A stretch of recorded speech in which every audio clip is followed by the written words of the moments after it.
Yes, I was heartbroken though. I really did want to capture Andrea's presentation. Um, but good news, I'll tell you about it in a little bit. So welcome everyone. Thank you for being here. Appreciate your time, and also want to remind you that participation is not passive. Okay, you know what? I'm gonna mute everybody and then unmute myself. So am I still unmuted? Yeah. Okay, Jackie, you'll have to remember to unmute yourself when it's time for your presentation. However, I wanted to say a quick word. Participation is not passive, it is powerful. When you attend coalition meetings, you strengthen the network. When you register for the summit, you invest in coordinated strategy. When you join webinars and town halls, you sharpen your response. And when you share invitations with colleagues, you expand protection across communities. And when you financially support Texas Elder Justice Coalition, you sustain the infrastructure that keeps this collaboration moving forward across Texas. With that, I'm very excited to introduce our speaker today. Jackie Pontello is the managing attorney for Elder Justice Program launched in mid-2018 by the Houston-Galveston Area Council. She brings with her a decade of experience working with abuse victims as executive director and co-managing attorney of Aid to Victims of Domestic Abuse, which she built into the nation's largest legal aid program serving exclusively victim survivors of abuse. A seasoned nonprofit leader focused on helping families achieve safety and stability, Pontello has a history of designing public-private partnerships that now serve as state and national models. In addition to stints as Chief Executive Officer of AVDA and One Voice Texas, Pontello has served as Acting Director of the Houston Food Bank and of the End Hunger Network, and on the management team of Lone Star Legal Aid. She sits on numerous boards, most recently as a Texas Supreme Court appointee to the Texas Access to Justice Commission.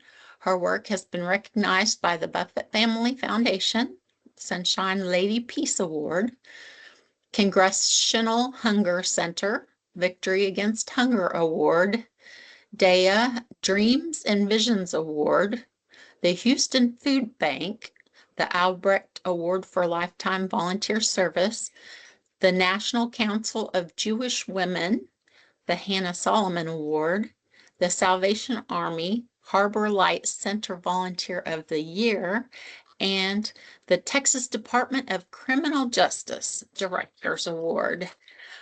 Whew, I am just so impressed, and I had to share all of that because that is really cool. Jackie, the floor is yours. We will look at the chat as questions come up and answer questions at the end unless Jackie says, what do you say? And then we'll open it up. Sound good? That's good, but I can be interrupted at any point in time. It will not bother me. What do you guys see right now? Yeah, Do we you see your screen. you see my screen, but not my PowerPoint? No, we see lessons learned and programs in the making, building the Elder Okay, Justice let's Program of see if Houston I Galveston can get area. it back to it. Okay, do you still see that? Yes. Okay, still? Yep. Looks good. Okay. Okay. Sorry, y'all, new computer, first time I've done a webinar on it. Um, uh, I'm sorry she read all that. I told her she didn't need to. But I'm really a person who is sitting in front of you because in dealing with domestic violence victims for the better part of 2 decades, we realized that more and more of them were older. And then I had an episode in my own family that made me understand elder abuse at a completely different level. I went to law school, and prior to that, I had visited my grandmother every day. I was her quasi caregiver as we were in the early stages of Alzheimer's. And And she decided eventually to go into a care or to an assisted living facility. And in helping her move and take over some financial things, every second check was made out to PCH. And PCH out to be a scammer who represented himself as an agent of the old Publishers Clearinghouse, but who would show up at her house to pick up the checks. And so I got an upfront lesson in elder financial abuse. And so the project that I'm going to talk to you about today, ironically, is one that I pitched to the Houston-Galveston Area Council of Governments for funding when I was at another organization. The state did not fund it, but HGAC kept the idea alive. And several years later, I ended up here as its first employee. And the Elder Justice Program is in lots of ways simply a elder specific legal aid agency. We are charged because we're at a council of governments, we're charged with the task of helping the 13 counties and the 147 jurisdictions that are members of the Houston-Galveston Area Council with preparing for the so-called senior tsunami of aging baby boomers. And in particular, in the context of their criminal justice programs. And we've taken that in this 8 years since the program's been alive, we've taken that in several different directions. So what I'm going to show you is where we've landed. What you have on the screen is our primary call to arms, which is making sure that data awareness and victim services that the Elder Justice Roadmap identified as being all missing across the United States are something that we're leading the charge on and working on in the 13 county, I can talk today, the 13 county Houston-Galveston area region. And so what we have evolved to focus on is direct victim services, training and technical support for first responders, judges, prosecutors, and other criminal justice stakeholders, and training and support for professionals, medical, legal, nonprofit, people whose daily work brings them in contact with at-risk seniors. The direct victim services, we accomplish ourselves with a handful of in-house attorneys, and I'll talk a little bit more about that in a second. The second two, technical support we provide ourselves, but training for various constituencies or something where we have over the last 7 years been the convener and brought a very wide variety of national experts to our region to train. And we hope to find some funding and continue to do that going forward. But our primary staff role is to provide advocacy and legal representation for seniors, i.e. above age 65, or any disabled person who has been a victim of crime. And that role sees us providing representation to anywhere from 300 to 500 victims of elder abuse or a corollary crime if they're not themselves elders in civil matters. We do not represent them in criminal matters. We're not prosecutors or the state of Texas, so we can't, but we do help them by liaisoning with the people who represent them in those matters, and indeed sometimes in convincing prosecutors and law enforcement to take their cases seriously. Examples of the kind of work that we do are that we do a large number of protective orders. We evict abusers from the victim's home. We try to obtain restitution when a fiduciary has acted improperly.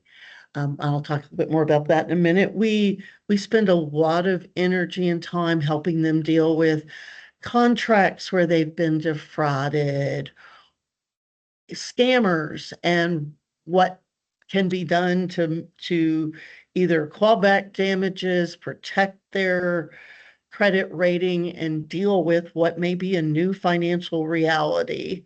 So, unlike my colleagues in legal aid where I came from, because I ran previously Aid to Victims of Domestic Abuse, which I built into the largest legal aid agency in the country for victims of domestic violence and sexual assault.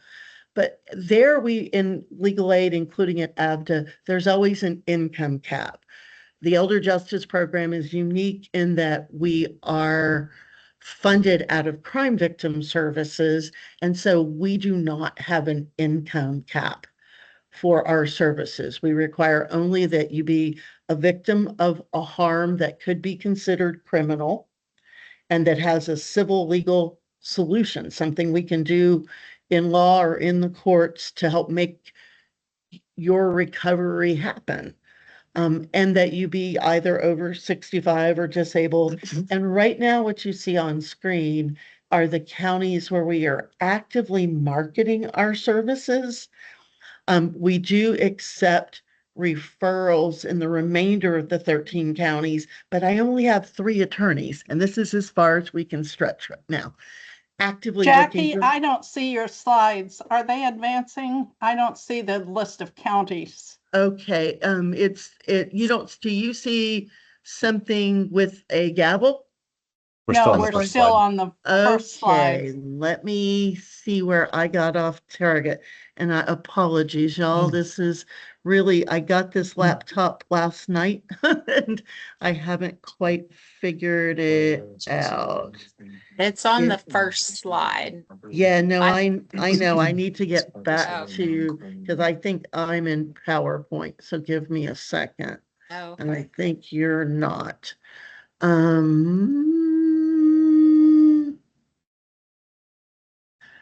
Oh, you know what? I think it might be how you shared it. It looks like the way you shared it, we can all advance the slides ourselves, but we Oh. aren't necessarily following along with you as Wow. they get advanced. Okay, did not know that I could share it like that. So I learn something every day. Let me try ending what I'm on and seeing if, okay, let me try this one more time from Teams. I apologize for that. Y'all are my guinea pigs.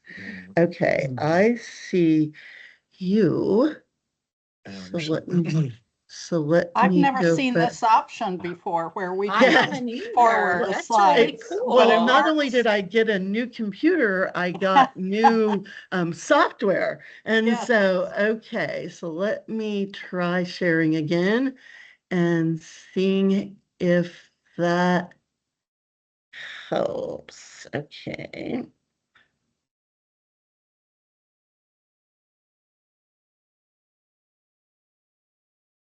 It looks like it's been shared the same way, so we can all just follow you along if we advance on our own.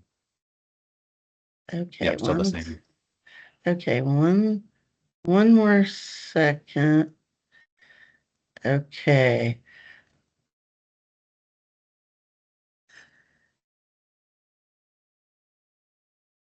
Okay.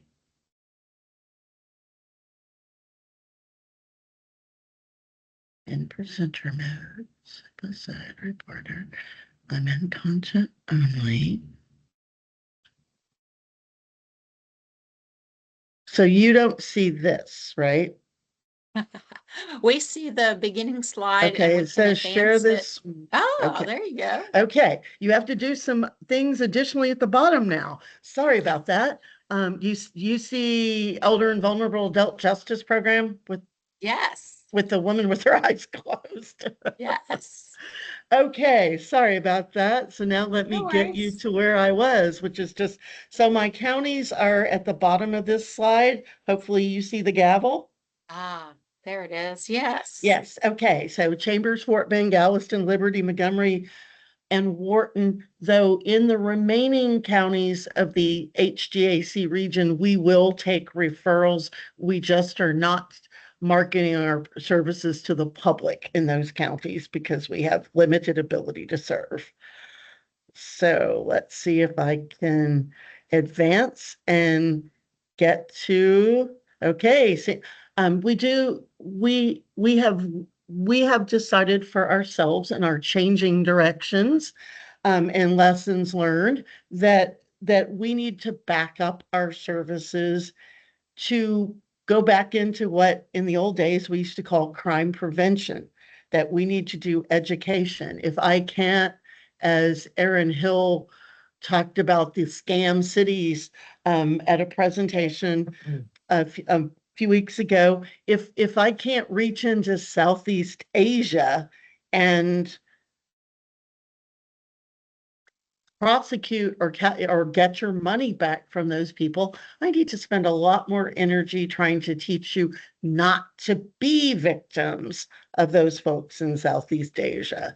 And so much of what we see as a caseload, 80% is financial exploitation. Only 20% would be sexual abuse or contractor scams or any kind of abuse other than internet romance, third party phishing scams. And so this, what you see here, what we are constantly rotating to senior groups, talking to them about, and the bottom, advanced planning, has morphed into over time its own 4-week, we call it a legal clinic, where we try to encourage them to both put advanced planning, most notably financial powers of attorney, into place pre-need, pre-incapacity, but also to really examine who those choices should be and how should be structured in order to make sure we're safeguarding their money.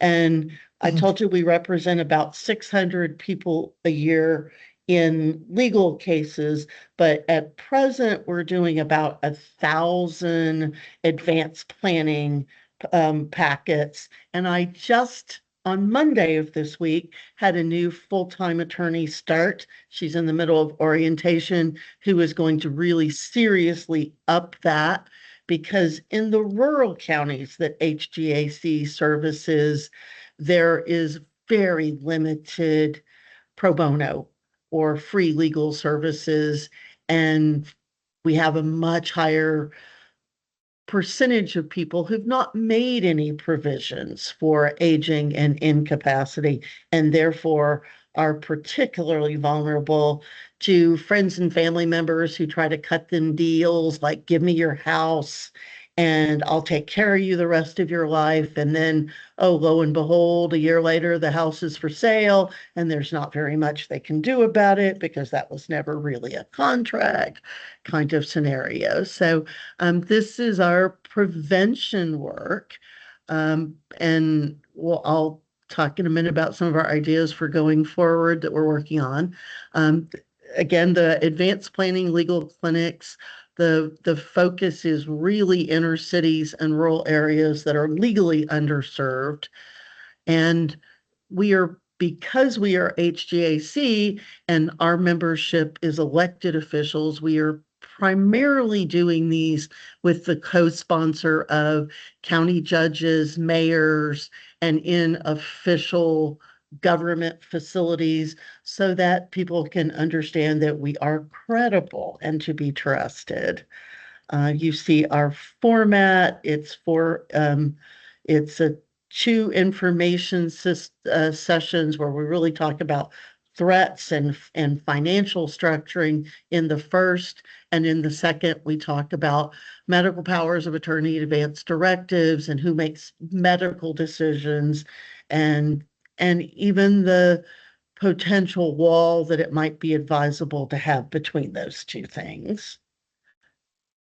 Our our secondary, that is our role as a gap filler for individual clients. That's honestly not what the program was originally envisioned to do. Originally, we were envisioned that we were going to provide training, technical support, and policy making support for elected officials and for police departments throughout our region.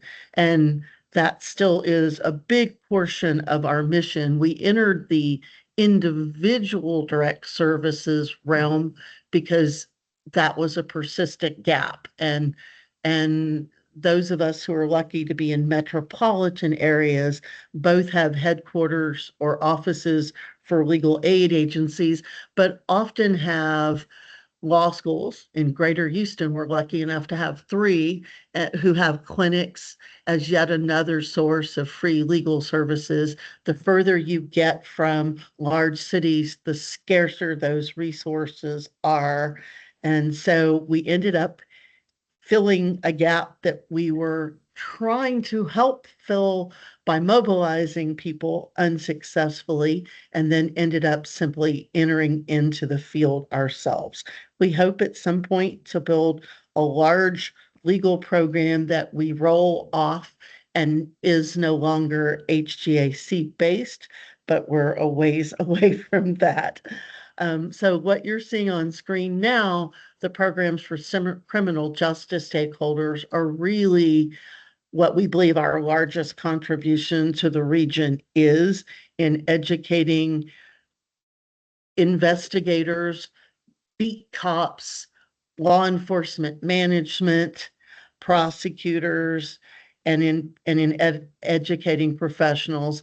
We do not ourselves do a very high percentage of that because we prefer to bring in national experts who can teach best practices. But you do see on the screen some of the things we do pretty persistently, and all of them are in concert with INCAL, the National Clearinghouse on Abuse in Later Life, the National Council of Juvenile and Family Court Judges, the International Association of Chiefs of Police, and some of them have even been piggybacked on those organizations' projects, which enjoy some level of Department of Justice funding. With the most notable being last June, we actually hosted here at our offices and partially underwrote the National Institute on the Prosecution of Elder Abuse. Because believe it or not, there is only one training for prosecutors in elder abuse, and that is it. So by having it here and paying some of its cost, we were able to make all 53 slots go to Texas prosecutors. And indeed, if there's anybody within the sound of my voice who is a prosecutor who would be interested in attending, that we're starting to do that on an every 3-year rotation, thanks to some of our funding. And we would be happy to make sure that you get on the list for next time.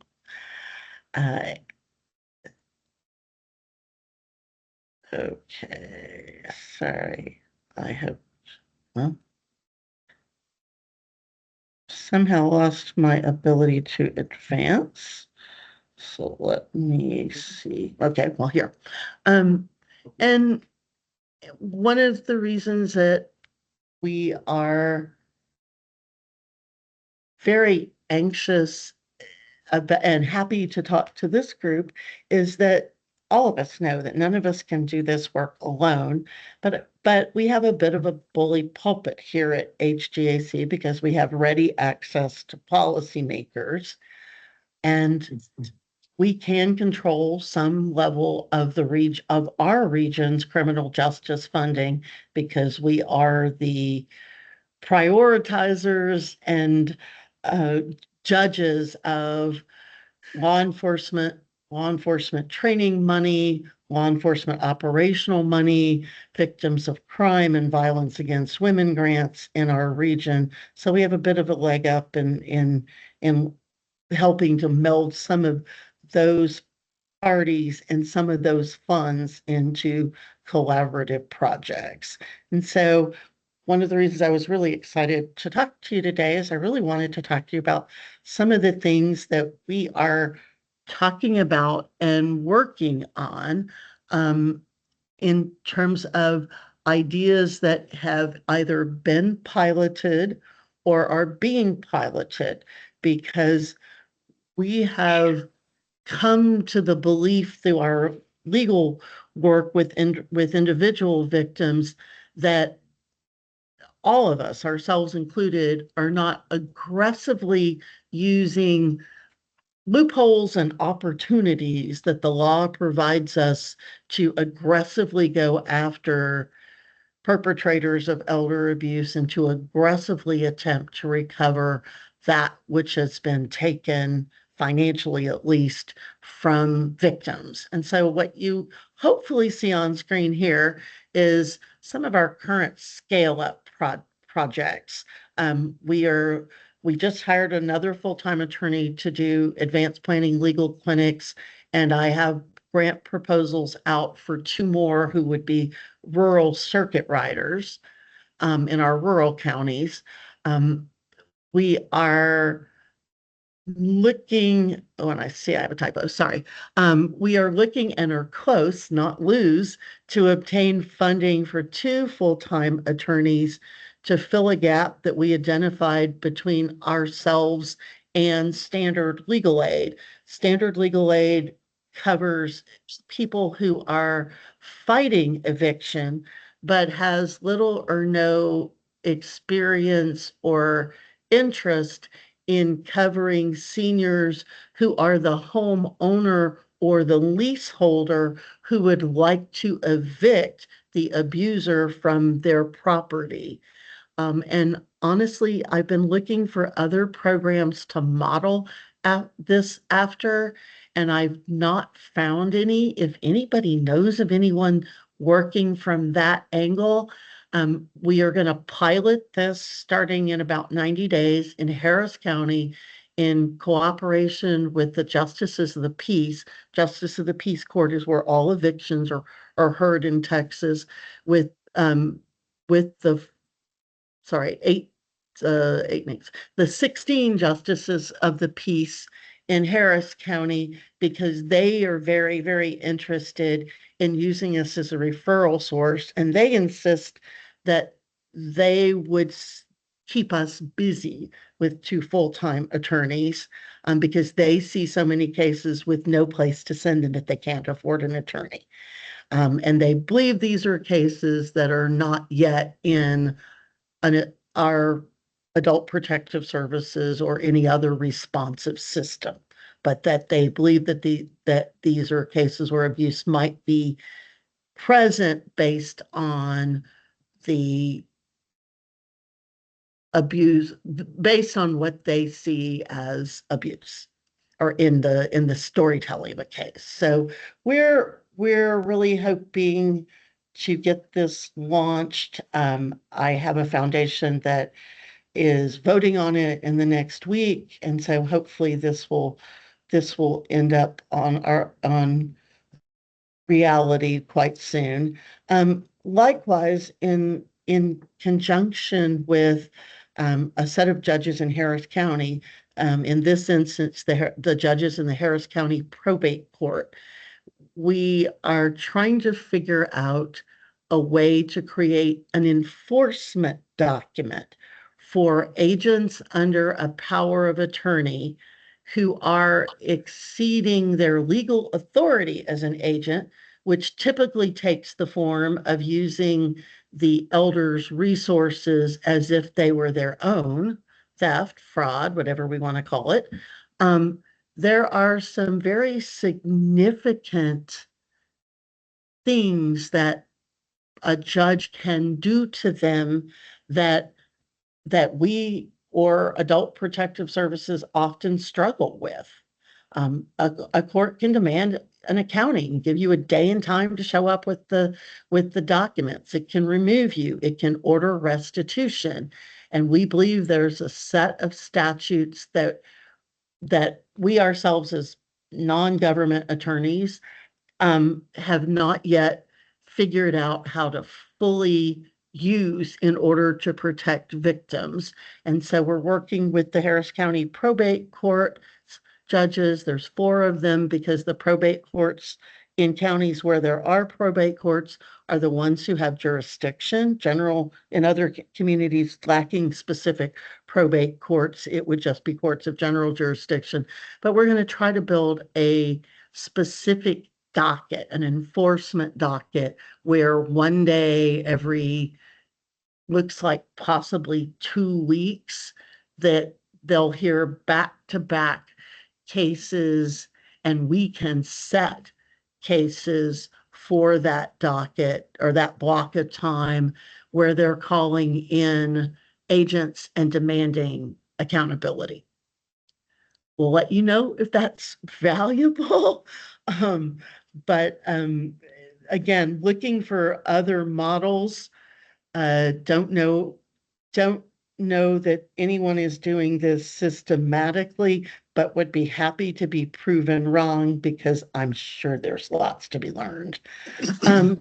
Other projects that are in development, continuing a rotation for the National Institute on Prosecution of Elder Abuse and building a parallel National Institute on the investigation of elder abuse with some of our national partners. And we would alternate hosting those 2 events here. And then the 2 in the middle, the scam response and senior disaster assistance strike team, are much earlier in our thinking, and we are trying to convene our elected officials across the region to join us in building those. We've noticed, as I'm sure many of you have seen, that immediately following major natural disasters that cause significant home damage, that 8 to 10 months later, there's always a set of seniors who were ripped off by fraudulent contractors or who turned over insurance checks or their own hard-won cash to people who started a job and never finished it. And we're going to try to fold into our region's emergency planning teams some post-disaster teams that assist seniors in structuring and vetting contracts, and actually even just having contracts and doing some due diligence, helping them do due diligence on potential contractors so that we can avoid some of the people who show up who are storm chasers and who show up after a hurricane or a freeze and go door to door and talk about your roof damage, knowing full well you're not getting on the roof, and take a check, put a tarp, and then disappear, because those come in waves, predictably 8 to 10 months after a disaster, and we need to start trying to do something to prevent them. And we are, as I'm sure everybody in the sound of my voice is, extremely frustrated and dumbstruck by the things Aaron Hill showed us, and by how much that relates to what we see in our region on a daily basis. I get 8 to 10 calls a day from people who've lost their life savings to some of the kind of over the internet scams that Aaron was talking about. And they are almost impossible to track and to obtain any level of restitution or justice, at least from my level in the ecosystem. And so compounding our concern about that is the changes at the Consumer Financial Protection Bureau, which provide even less resources than we had before. And I don't know if any of you have been reading there have been articles in both the New York Times and the Wall Street Journal recently that because the Consumer Financial Protection Bureau is going away, its staff has been gutted. There is also almost no way to get these fraudulent things off of consumers' credit reports because the credit reporting agencies are now only responding roughly 5 to 10% of the time now that they no longer have hall monitors. And so you can be scammed and have that ruin your, even if you've got cash or the ability to pay for something going forward, have that ruin your ability to get credit. And that lasts nearly forever, get an apartment, etc. And so we really believe that there needs to be a front door in our region to walk consumers through their options and immediate first steps, and to help return the idea that there are people watching to players like credit bureaus, et cetera, as well as to scammers. And so we're early in our thinking for that, but it is something that that even explaining the level of loss that all of us see was eye-opening to county judges and mayors. And so we're hopeful that time spent educating them will help not only help us create products, but that involve all layers of government from law enforcement to policymakers, but also help increase support for all the good efforts that everybody on this call is making. Sounds So good. that's really our work. If you do have a victim in the 13 county Houston Galveston area region who could benefit from legal services, you see our intake line number on the screen. And ours is the least bureaucratic intake you will see, because since we don't have to ask about finances, we only ask if you live in the region, if you're over 65, and tell us what happened to you. And we have an opt-out system as opposed to an opt-in system. From our point of view, we opt in as the default, and it requires multiples of us to not accept a case. So we have a default that is biased towards accepting cases. So it is very rare that we turn people away. Awesome. Wow. Thank you, Jackie. Any thoughts or questions? I have a lot of thoughts, but I'll probably take them offline. Anne, go ahead. Let's see. Are you unmuted? Do you want me to unmute you?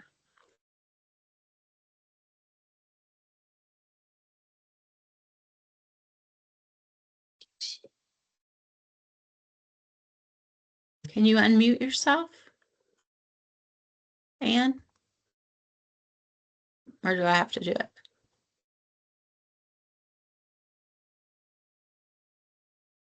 Where'd you go? Oh, no. Did I do something when I muted everybody?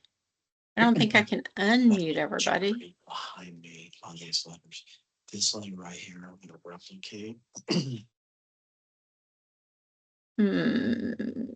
Mute, unmute. Where'd you go? There you are. Okay, here it goes. I'm sorry. Oh, yay. It's my fault. I'm not as familiar with Teams as I am with Zoom, and I was clicking in the wrong spot. So it was user error. Sorry about that. Thanks for that great presentation, Jackie. I had two questions. The first, in your identity theft representation, and particularly with the credit bureaus, have you all ever obtained court identity theft orders for your clients under Chapter 521 of the Business and Commerce Code, like a declaratory judgment? deeming them a victim of identity theft and use that as a way to get the debts off their credit report? I'm just curious because we've been trying to expand the use of that. You know, Texas law now has for a while defined identity theft as both fraud, like that you don't know about it, and coerced debt transactions. And I'm just curious if you see that and if you've used that tool. And then I have a follow-up question as well. And Jackie, I muted you, so you need to unmute yourself. Can you do that? I think space bar works, which sounds weird. You could just do space bar, but does that work? I think that's just a Zoom thing, not Teams. Oh, is it? Oh, shoot. Darn. Okay. No. Can you I find it, just, for me, Jackie? you need to click in the top, like at the very top of the screen on the right-hand side, Where it says mic. where it says mic and camera. It was right by the share button, Jackie. I found it. Can you hear me now? Yes. Yes. Okay. Sorry about that. To answer your question, yes, we have done them in a handful of cases. What I was referencing for the problem for the credit bureaus is simply them removing it from your file, which is starting to be a problem, not even if you're a scammer, if there's just erroneous information, like for instance, I think it's the Wall Street Journal version of the article, a woman who was improperly, her ex-husband's $240,000 student loan debt was improperly attributed to her. Right. And she was trying to get a mortgage and can't because he hasn't paid his student loans. And so it's even just mistakes that are worrying us. But again, to go back, we've tried the court order route, and I need to get more hands, more lawyers in order to use it more than we have. We've used it in some extreme cases, but not nearly as widespread as we could or should be. I have three, as of Monday now, 4 lawyers for a 13 county region that includes 3 of the nation's most populated counties. And so we're really working right now at finding funds and building out, because I could use 20, and we should be doing that for as many victims as possible. But right now we've only really used it in a handful of higher dollar value, higher cases. And then I don't want to hog the line, but I am curious, following up on the internet scams, there's now a push nationwide. There are some model chatbot regulation bills to try to mitigate harms of chatbots. And it makes me wonder, like, how those might be weaponized against the elderly, as well as people develop, potentially lonely people might develop a relationship with a chatbot, and then it could be used as a means of scamming them. And I don't know, do you feel there would be value for this community in adopting a law like that for Texas? It's like a harm mitigation, and there are some model bills out there, and I wondered what the energy would be in this community to support something like that. I myself personally think there would be value in exploring it. I'm not the technological person, as you can all tell, that probably is best equipped for that. But if anybody in this community starts, we certainly can help get, particularly if anybody knows of potential model legislation, we can certainly help play a role in getting that in front of policymakers. The one good thing about working here is that I do have way more access readily, both in state agencies and in local governments, when we have something to promote. And we are fairly tied to the Texas Municipal League in terms of even alerting municipalities across the state to potential model legislation that they need to be looking for and potentially supporting. So love to be part of that, but I'm not the right person for developing it. The whole AI thing is kind of a little bit beyond me so far. I'm afraid of it. Yeah. Well, I put a draft, a model bill that's been filed, I think, in 7 states now in the chat, just to introduce the idea Awesome. and to see how much interest folks may have in something like this. Awesome. Thanks, Anne. Okay, Paula. Hi, this is a great, Jackie, it's been probably about 2 years since you and I have spoken. We worked on a grant together quite a while ago. But the initiative that you spoke about, I want to see if, so I'm with the Harris County Area Agency on Aging Right. here in Harris. And I wanted to see if you were doing any work with the Houston Galveston AAA with Mr. Cooper and his team.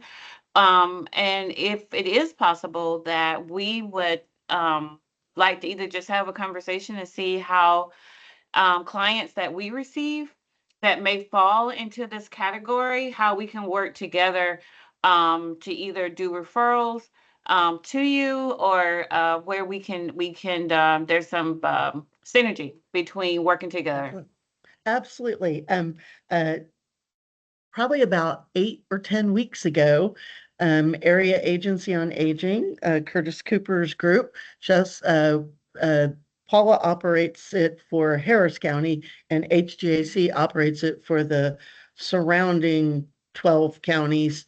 And they just got moved into my department. Oh, wow. So I'm leaving this and going to talk to Apollonia Sullivan, who's over the Ombudsman program, about some Okay. things where we want to work together. It'll reduce our internal bureaucratic barriers to working together, because we now report to the same person who can make some things happen. And they have always been, because they were down the hall, a bigger probably portion of our referral list than you guys have been, but we're completely open to it. So let's sit down and talk. Great. Thank Awesome. you. Thank you. Cool. All right. I assume you have each other's contact information. You don't need me to. We do. She's in my Yeah. emails. Yes, same here. Gotcha. Awesome. Elva. Yeah, Jackie, could you stop sharing your screen so we could see Oh, everybody and okay, gallery sorry. view? That's There. okay. I just Again, had I 3. apologize. Did I manage to stop sharing? Yes. Yes. Thank Okay. you. So Again, I just had apologize. I had 3 comments. One is that Dana and Lynn Scott and I attended an OAG meeting over in Grand Prairie, where the Houston or the Harris County Fire Marshal was the presenter. And we learned how the fire marshals, they go into these group homes where nobody else has access, and they can, identify elder abuse sometimes that nobody else would notice. So that was great information for us to have here to educate our fire marshal and the ambulance companies and so on and so forth. And What? can I add to that Lori, the Harris County Fire Marshal, the appointed fire marshal herself may or may not have been there, because it's often her crew that goes out and teaches, but she is amazingly willing to talk to your high level officials, because she personally went to Austin and got laws changed to Wow. make this work possible. So if it would help you, anybody, to connect with her, it's Lori Christensen. Shoot something to me and I'll be happy to make that connection. I talk to her folks on an almost daily basis. Okay. And they are even doing a good job at kicking some of the counties in our region into gear by honestly, we have group meetings where they're kind of embarrassed because they're not doing some of this stuff. So they're a powerful force for this. That's great. So the second thing I wanted to mention is I'm on the board of a nonprofit called Care and Prepare. and it's all about advanced care planning. And I wanted to make sure, since you have a new attorney that's going to be dedicated to advanced care planning, I just wanted to make sure that you and she knows that there is a fairly recent CPT code where they can get paid.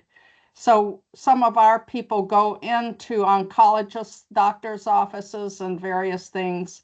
The oncologist bills Medicare for this conference, and then they share 50-50 with the nonprofit, the whatever they receive from Medicare. And then I'm not aware of that, so I'll have to circle back to you offline. Yeah, CPT code 99497.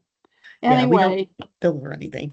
the last thing I just wanted to make sure you were aware of, which I didn't know until 6 months ago, that when the fires out in California ravaged homes and decimated homes, a lot of homeowners made claims against their homeowners insurance, and the claims were denied because the home was in a trust, and they said the homeowner has no interest, and so the claims were denied to pay for, the houses that burned, because the houses were in a trust. And so a lot of people are not aware of that, and it should be a piece of education to just make people aware that that's a consequence.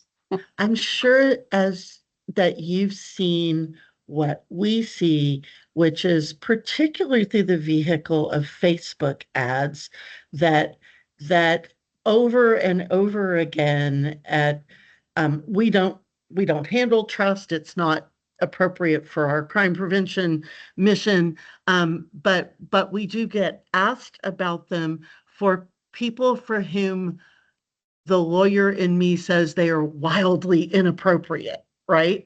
You have no need, I mean, people are talking to me about the worry about probate and the Right. cost of probate, and we have other means transferring that, Exactly. we have other means of taking care of that for your average middle class family. And I say over and over again, I don't see where your average middle class family needs a trust, right?